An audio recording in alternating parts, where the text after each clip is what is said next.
Pat Mountain. I'm the goalkeeping coach for the first team here at Bristol City, but I oversee the under-23s goalies as well, alongside Ali Hines, the lead academy goalkeeping coach.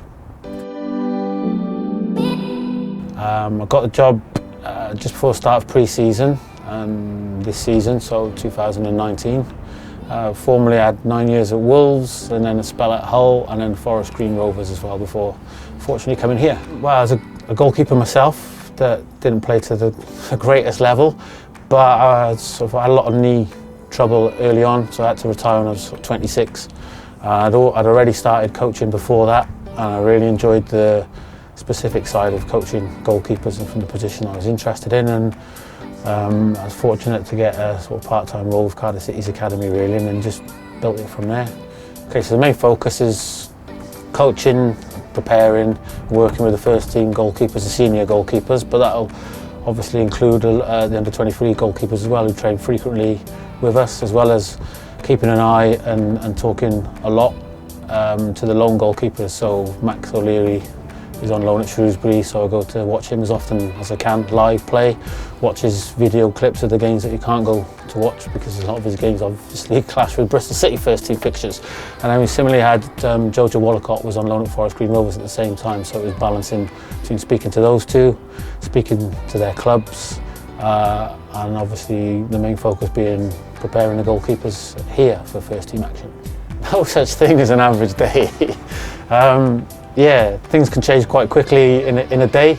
The majority of the time it would be as a staff meeting at 8:30, where the gaffer will go through what he wants in training and the times. So from my point of view, it's what goalkeepers he needs and when. I've already pre-planned what I want to do with the goalkeepers. It's whether that fits into the time allowed or not and how I'm going to do it. It depends what day of the week it is as well, depending on the load that the goalkeepers are going to do. It might be relevant to at different stages of the week, so there might be someone who played 2 days earlier and somebody else who's playing the next day, working at the same time.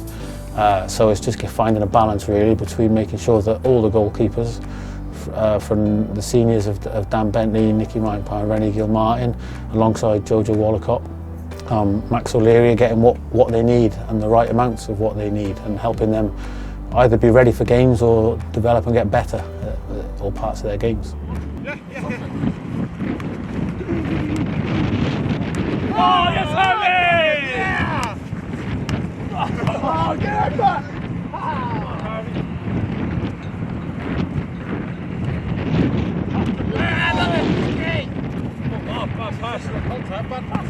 Well, a match day is really just the final piece really, that obviously the supporters see. It's just the tip of the iceberg. There's a lot of work that's gone into that match day during the week. If it's a 3 o'clock kickoff for a home game, we get to the stadium, I get there about 11:30. There's a pre-match meal and it's sort of a chance just to have a chat and relax with the lads, as well as talk with the other staff and the manager about any sort of last-minute preparations that need to be done.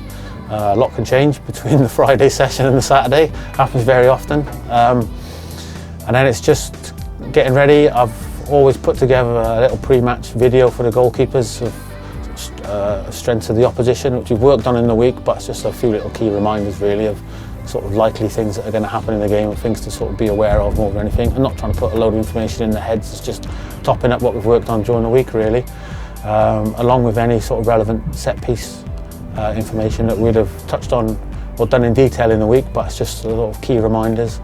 And then depending on who's playing, they all have their own sort of set warm-ups really of how they like to do it. So they'll go out at certain times and then build through how they like to do their mental and physical preparation, which I'm just there to help them.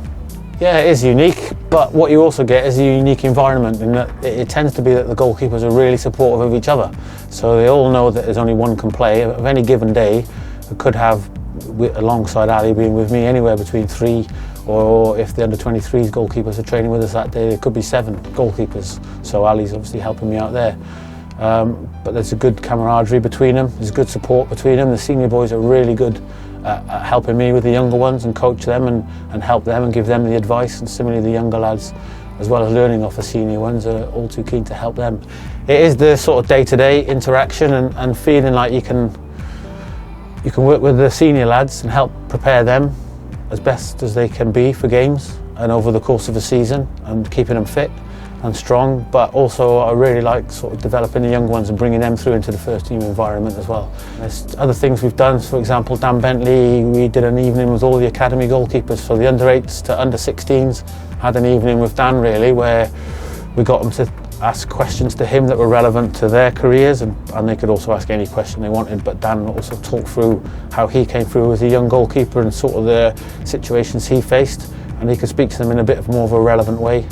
And they got to ask some really good questions, the younger goalkeepers, of Dan's advice really, and how he's dealt with situations and things that have cropped up along his career. It was really good couple of hours, and again, a lot of credit to Dan for spending the time doing that, but he really enjoyed it as well and felt sort of it was an important part of what he should do as one of the senior goalkeepers here. Right, you've got to be mad to deal with these guys. They're crazy themselves, so to be in charge of them and manage them and try and get the best out of them, you've got to have a little bit of a screw loose anyway. But no, they're good lads, they're really good lads. I know it sounds like a cliche, but they are real good people to work with, as well as fantastic goalkeepers.